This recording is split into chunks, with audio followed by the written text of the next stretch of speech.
Hello' ছাত্ৰছাত্ৰীসকল স্বাগতম জনাইছোঁ আমাৰ ইউটিউব চেনেল এক্সাম গুৰু আছামিজলৈ। গতিকে ছাত্ৰছাত্ৰীসকল আজি তোমালোকৰ লগত লৈ আহিছোঁ খুবেই এটা গুৰুত্বপূৰ্ণ ভিডিঅ'। এইটো ভিডিঅ'ত তোমালোকৰ লগত আলোচনা কৰিম তোমালোকৰ বিজ্ঞানৰ যিকেইটি কেমিষ্ট্ৰি পাৰ্ট আছে, কেমিষ্ট্ৰি পাৰ্টৰ আটাইতকৈ গুৰুত্বপূৰ্ণ আৰু ইম্পৰ্টেণ্ট কমন প্ৰশ্ন যিবোৰ আছে সেইবোৰ এইটো ভিডিঅ'ত আলোচনা কৰিম। গতিকে ছাত্ৰছাত্ৰীসকল তোমালোকে ভিডিঅ'টো প্ৰথমৰ পৰা একদম শেষলৈকে চাই থাকিবা। ছাত্ৰছাত্ৰীসকল প্ৰথমতে তোমালোকৰ চেপ্টাৰ আছে যে ৰাসায়নিক বিক্ৰিয়া আৰু সমীকৰণ। এইটো চেপ্টাৰৰ পৰা তোমালোকৰ কি কি প্ৰশ্ন আহিব পাৰে। গতিকে ছাত্ৰছাত্ৰীসকল ইয়াৰ কাৰণে তোমালোকে এটা বস্তু চাব লাগিব, এইটো হৈছে সন্তুলিত ৰাসায়নিক সমীকৰণ। এইটো তোমালোকৰ চাবই লাগিব কাৰণ ইয়াৰ পৰা তোমালোকৰ 2 মাৰ্কছ বা 1 মাৰ্কছৰ MCQ নহ'লেও তোমালোকৰ আহিব যে তলৰ এনেকুৱা ধৰণৰ প্ৰশ্ন আহিব যে তলৰ সমীকৰণসমূহ সন্তুলিত কৰা, এনেকুৱাকৈ আহিব পাৰে। গতিকে ছাত্ৰছাত্ৰীসকল ইয়াতে আছে পেজ নম্বৰ তোমালোকে চাব পাৰি আছা যে পেজ নম্বৰ 3ত থকা ইয়াত এইখিনি তোমালোকে ভালদৰে পঢ়ি ল'বা। এইটো খুবেই ইম্পৰ্টেণ্ট বা তোমালোকক এইটো প্ৰশ্ন আহিব যে ভৰৰ নিত্যতা সূত্ৰটো লিখা। ভৰৰ নিত্যতা সূত্ৰটো তোমালোকৰ মেট্ৰিক ফাইনেলত আহি যাব পাৰে, খুবেই ইম্পৰ্টেণ্ট এটা প্ৰশ্ন এইটো। তাৰপিছতে ছাত্ৰছাত্ৰীসকল তোমালোকে চাবা যে ৰাসায়নিক বিক্ৰিয়াৰ প্ৰকাৰ, টাইপছ অফ কেমিকেল ৰিয়েকশ্যন, যিকেইটা ৰাসায়নিক বিক্ৰিয়াৰ প্ৰকাৰ আছে, টাইপছ আছে, সেই গোটেইখিনি চাবা। যেনেকুৱা ধৰণৰ সংযোজন বিক্ৰিয়াৰ তোমালোকে এটা উদাহৰণ আৰু তোমালোকে ডেফিনেশ্যনটো তোমালোকে শিকিবা। তাৰপিছত সংযোজন আছে, তাৰপিছত আছে বিয়োজন বিক্ৰিয়া আছে, তাৰপিছত আৰু আছে তাপবৰ্জী বিক্ৰিয়া আছে, অপহৰণ বিক্ৰিয়া আছে, দ্বি অপহৰণ বিক্ৰিয়া আছে। এই গোটেই বিক্ৰিয়া যিবোৰ বিক্ৰিয়া আছে ইয়াতে চাব পাৰি আছে বিয়োজন বিক্ৰিয়া আছে।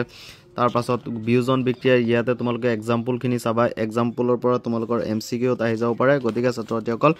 এই গোটেইকেইটা এই বিক্ৰিয়া যিকেইটা আছে অকল বিক্ৰিয়াখিনি চালেই এইটো চেপ্টাৰৰ পৰা হৈ যাব যে আকৌ কি অপহৰণ বিক্ৰিয়া, দ্বি অপহৰণ বিক্ৰিয়া, এই বিক্ৰিয়াসমূহ তোমালোকে ভালদৰে এবাৰ চাই থবা। ইয়াৰ পৰা এনেকুৱা ধৰণৰে প্ৰশ্ন আহিব, বেলেগ কোনো প্ৰশ্ন নাহে। তোমালোকৰ জাৰণ আৰু বিজাৰণৰ মাজত পাৰ্থক্য আহি যাব পাৰে। জাৰণ আৰু বিজাৰণ এইটো চাবা। ইয়াৰ পৰা এই সমীকৰণখিনি যিকেইটা সমীকৰণ আছে এই সমীকৰণকেইটা তোমালোকে চাবা, খুবেই ইম্পৰ্টেণ্ট এইকেইটা। ইয়াৰ পৰা বেলেগ ধৰণৰ প্ৰশ্ন নাহে, মই যিখিনি কৈ দি আছোঁ এইখিনি। তাৰপিছত কিতাপত থকা MCQসমূহ চাবা। তাৰপাছত চোৱা যে 15 নম্বৰ পেজত থকা যিটো আছে 4 নম্বৰ কুৱেশ্যন আছে যে সন্তুলিত ৰাসায়নিক সমীকৰণ, আগতেও কৈছোঁ এইটো প্ৰশ্ন তোমালোকে ভালদৰে চাই থবা। তাৰপাছত এই সন্তুলন কৰা এনেকুৱা ধৰণৰ প্ৰশ্ন তোমালোকৰ ফাইনেলত আহিব যে 6 আৰু 7, এনেকুৱা ধৰণৰ প্ৰশ্নকেইটা তোমালোকে ভালদৰে চাই থবা। 6, 7 আৰু 8 ইয়াৰ পৰা তোমালোকৰ পৰীক্ষাত এটা নহয় এটা আহিবই, এনেকুৱাই প্ৰশ্ন আহিব, বেলেগ ধৰণৰ একো প্ৰশ্ন নাহে। ইয়াৰ পৰা সন্তুলন কৰা আহিব আৰু যিকেইটা বিক্ৰিয়া আছে অপহৰণ বিক্ৰিয়া, দ্বি অপহৰণ বিক্ৰিয়া, এইখিনি চালেই তোমালোকৰ কাৰণে হৈ যাব এইটো চেপ্টাৰৰ পৰা। তাৰ পাছতে ছাত্ৰছাত্ৰীসকল তোমালোকৰ আগত আছে আছে যে এচিড, ক্ষাৰক আৰু লৱণ। এইটো চেপ্টাৰৰ পৰা তোমালোকে এই ফাৰ্ষ্ট পেজখিনি তোমালোকে ভালদৰে মনত ৰাখিবা যে এচিডবোৰৰ সোৱাদ টেঙা হয় আৰু ইহঁতে নীলা লিটমাছ ৰঙা কৰে। এই পইণ্টটো মনত ৰাখিবা। তাৰপিছত লিটমাছ এবিধ কি প্ৰাকৃতিক সূচক, এনেকুৱাকৈ যে এবিধ প্ৰাকৃতিক সূচকৰ নাম লিখা, বা হালধি এবিধ এনেকুৱা সূচক যে MCQত আহিব পাৰে। গতিকে এইখিনি তোমালোকে এবাৰ ৰিডিং মাৰি থবা, খুবেই ইম্পৰ্টেণ্ট। তাৰপাছত ছাত্ৰছাত্ৰীসকল তোমালোকে কাৰ্যকলাপ 2.6টো চাই থবা। এইখিনি এই কাৰ্যকলাপৰ পৰা কি কি উৎপন্ন হয়,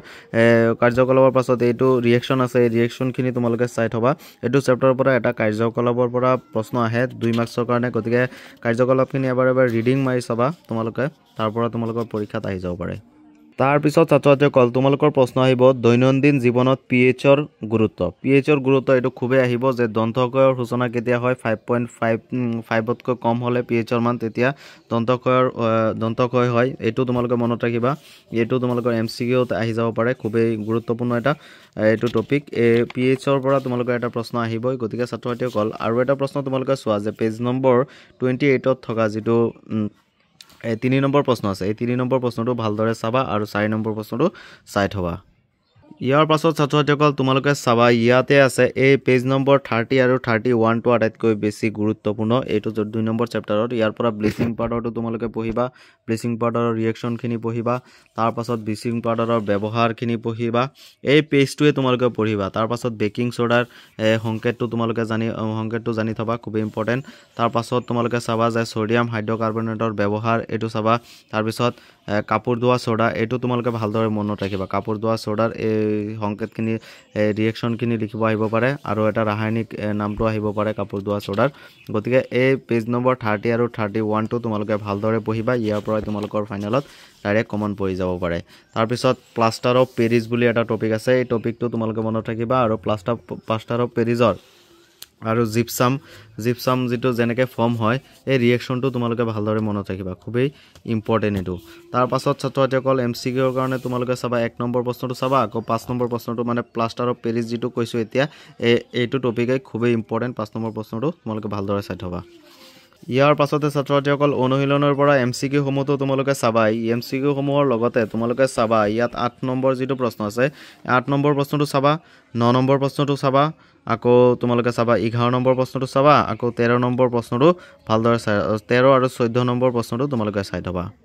ইয়াৰ পাছত আছে ছাত্ৰছাত্ৰীসকল তোমালোকৰ সন্মুখত আছে যে ধাতু আৰু অধাতু অধ্যয়ন 3 অধ্যায় 3 এইটো চেপ্টাৰৰ পৰা তোমালোকৰ বহুত প্ৰশ্ন আহিব এটো বহুত মাৰ্কছৰ প্ৰশ্ন আহিব বেছি মাৰ্কছ কেমিষ্ট্ৰিৰ ভিতৰত ইয়াৰ পৰা বেছি মাৰ্কছৰ প্ৰশ্ন অহা দেখা যায় তাৰ কাৰণে তোমালোকে পঢ়িব লাগিব তোমালোকে এটো নমনীয়তা বুলি কি কয় এটো তোমালোকে মনত ৰাখিবা কাৰণ ইয়াৰ পৰা MCQ আহি যাব পাৰে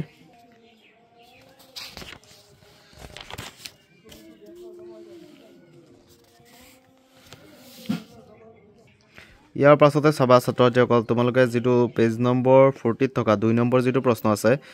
এই 2 নম্বৰ প্ৰশ্নটো তোমালোকে ভালদৰে পঢ়ি থবা খুবেই ইম্পৰ্টেণ্ট তাৰ পাছত ছাত্ৰছাত্ৰীসকল এই তালিকা 3.2 যেটো আছে এই তালিকাটো তোমালোকে ভালদৰে মনত ৰাখিবা কাৰণ ইয়াৰ পৰা তোমালোকৰ MCQত প্ৰশ্ন আহিব পাৰে যে আটাইতকৈ কম সক্ৰিয় ধাতু আৰু আটাইতকৈ সক্ৰিয় ধাতু এইকেইটা তোমালোকে ভালদৰে মনত ৰাখিবা এই পটাছিয়াম আকৌ গোল্ড তাৰ পিছত কম সক্ৰিয় ধাতু জিংক এইখিনি চাই থবা কাৰণ ইয়াৰ পৰা তোমালোকৰ MCQ এটা আহি যাব পাৰে খুবেই ইম্পৰ্টেণ্ট এইটো তালিকা তোমালোকে ভালদৰে মনত ৰাখিবা তাৰ পাছত ছাত্ৰছাত্ৰীসকল তোমালোকে ডাঙৰ প্ৰশ্নৰ কাৰণে এইটো চেপ্টাৰৰ পৰা তোমালোকে চাবা আকৰৰ পৰা ধাতু নিষ্কাশনৰ থকা খাপবিলাক কি এইটো তোমালোকে এই খাপবিলাক তোমালোকে ভালদৰে মনত ৰাখিবা এইটো তোমালোকৰ পৰীক্ষা 3 মাৰ্কছৰ কাৰণে আহি যাব পাৰে বা 2 মাৰ্কছৰ কাৰণে আহি যাব পাৰে এই খাপ যিখিনি আছে এইখিনি তোমালোকে লিখিব লাগিব গোটেইখিনি গতিকে এইটো তোমালোকে ভালদৰে মনত ৰাখিবা যে কেনেকৈ আকৰৰ পৰা ধাতু নিষ্কাশন কৰা হয় গতিকে এইখিনি তোমালোকে ভালদৰে এই টপিকটো ভালদৰে পঢ়িবা তাৰ পিছত ছাত্ৰছাত্ৰীসকল তোমালোকে পঢ়িবা যে সংকৰ ধাতু কি কোনবোৰ ধাতু সহজে ক্ষয় নহয় এইকেইটা তোমালোকে ভালদৰে শিকি থবা তাৰ পাছলৈ আমি চাম ডাইৰেক্ট অনুশীলনীত থকা MCQবোৰ চাই থবা ইয়াৰ পৰা পৰীক্ষাত অহা দেখা যায় তাৰ পাছত চাবা এই 6 নম্বৰ যেটো প্ৰশ্ন আছে যে উভয়ধৰ্মী অক্সাইড কাক বোলে দুটা উভয়ধৰ্মী অক্সাইডৰ উদাহৰণ দিয়া এটো ইম্পৰ্টেণ্ট আছে 7 নম্বৰ প্ৰশ্নটো ইম্পৰ্টেণ্ট আছে তাৰ পাছত তোমালোকে ডাইৰেক্ট চোৱা 10 নম্বৰ যেটো প্ৰশ্ন আছে যে লোড মামৰে ধৰা ৰোধ কৰিবলৈ দুটা উপায় বৰ্ণনা কৰা এটো ইম্পৰ্টেণ্ট তাৰ পিছত কাৰণ দৰ্শোৱা কৰা কেইটা তোমালোকে ভালদৰে চাই থবা এইকেইটা ইম্পৰ্টেণ্ট তাৰ পাছত যেটো 14 নম্বৰ প্ৰশ্ন আছে যে ৰাসায়নিক ধৰ্মৰ ভিত্তিত ধাতু আৰু অধাতুৰ পাৰ্থক্য লিখা গতিকে ইয়াত কি কৈছে ৰাসায়নিক ধৰ্মৰ ভিত্তিত কৈছে গতিকে ইয়াৰ ধাতু আৰু পাৰ্থক্যটো ৰাসায়নিক ধৰ্মৰ ভিত্তিত হ'ব লাগিব গতিকে খুবেই ইম্পৰ্টেণ্ট তাৰ পাছত 16 নম্বৰ প্ৰশ্নটো চাবা খুবেই ইম্পৰ্টেণ্ট প্ৰশ্ন ইয়াৰ পাছতে ছাত্ৰছাত্ৰীসকল তোমালোকৰ আগত আছে যে কাৰ্বন আৰু তাৰ যৌগ ইয়াৰ পৰা তোমালোকে চাব লাগিব আটাইতকৈ গুৰুত্বপূৰ্ণ আৰু ইম্পৰ্টেণ্ট টপিকসমূহ হৈছে ইয়াৰ পৰা যে ফাৰ্ষ্টতে থাকিব যে কাৰ্বনৰ কেটিনেশ্যন ধৰ্ম কি এইটো তোমালোকে শিকি ল'বা যে কাৰ্বনে নিজৰ মাজতে কি কৰিব পাৰে বান্ধনীৰ সৃষ্টি কৰিব পাৰে কাৰ্বনৰ এইটো ধৰ্মকে কেটিনেশ্যন ধৰ্ম বোলে তাৰ পিছত স্যাচুৰেটেড মানে সংপৃক্ত যৌগ তাৰ পিছত অসংপৃক্ত এইখিনি তোমালোকে সংপৃক্ত অসংপৃক্ত এইকেইটা তোমালোকে ভালদৰে শিকি ল'বা কাৰণ ইয়াৰ পৰা তোমালোকৰ পৰীক্ষাত প্ৰায়ে প্ৰশ্ন অহা দেখা যায় যে এনেকুৱাকৈ প্ৰশ্ন আহিব পাৰে যে তলৰ কোনটো সংপৃক্ত যৌগৰ উদাহৰণ বা অসংপৃক্ত যৌগৰ উদাহৰণ এনেকুৱা ধৰণৰ প্ৰশ্ন আহিব পাৰে তোমালোকে এইবোৰ চাই ল'বা এইবোৰ চালেই তোমালোকে সংপৃক্ত আৰু অসংপৃক্তটো তোমালোকে বুজি যাবা বা C3H8 এটো কি সংপৃক্ত যৌগ নে অসংপৃক্ত যৌগ এনেকুৱা ধৰণৰ তোমালোকক কোৱেশ্চন সুধিব পাৰে গতিকে তাৰ কাৰণে শিকিবা তাৰ পাছত তোমালোকৰ আহিব যে ফুড চিন ইলেক্ট্ৰনীয় ফুড চিনৰ সহায়ত তোমালোকৰ ড্ৰ কৰিব আহিব ইয়াত তাত কি আছে বেনজিন আছে বেনজিনৰ চিত্ৰটো আঁকিবা তাৰ পিছত সাইক্লোহেক্সনৰ গঠন আঁকিব শিকিবা গতিকে এইখিনি গঠন আঁকাটো তোমালোকৰ এটা আহিবই তাৰ কাৰণে তোমালোকে শিকি থবা তাৰ পাছত তোমালোকে চাবা এলডিহাইড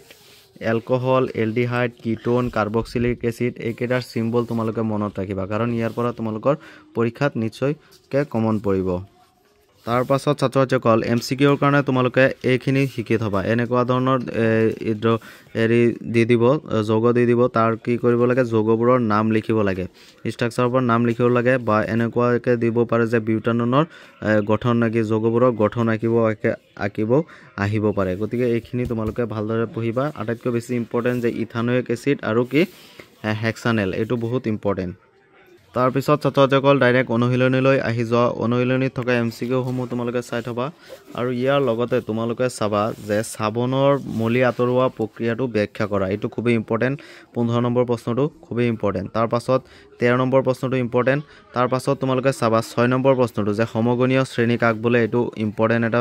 কোৱেশ্চন তোমালোকৰ মেট্ৰিক ফাইনাল 2025 ৰ বাবে তাৰ পাছত চাবা হাইড্ৰজেনেশন মানে কি ইয়াৰ ঔদ্যোগিক প্ৰয়োগ লিখা 12 নম্বৰ প্ৰশ্নটো আটাইতকৈ বেছি ইম্পৰ্টেন্ট ইয়াৰ পাছতে ছাত্ৰ-ছাত্ৰীসকল তোমালোকে চোৱা যে মৌলৰ পৰ্যাবৃত্ত